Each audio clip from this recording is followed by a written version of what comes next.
what are the functions of each node in a MANET, mobile ad hoc network. Let me tell you, mobile ad hoc networks are self-configured, self-healing. They have no fixed infrastructure. That means all the nodes or the systems, they have proper functions in order to make MANET work.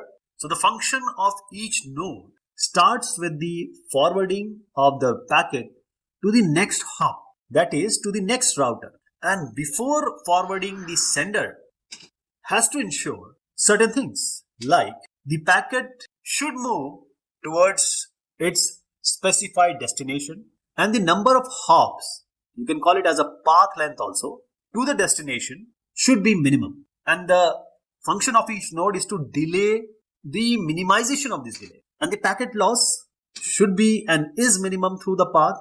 This is also the function of each node. And one more important aspect, path should not have a loop. That is how the MANET will work. Otherwise, the whole concept of MANET is not going to work.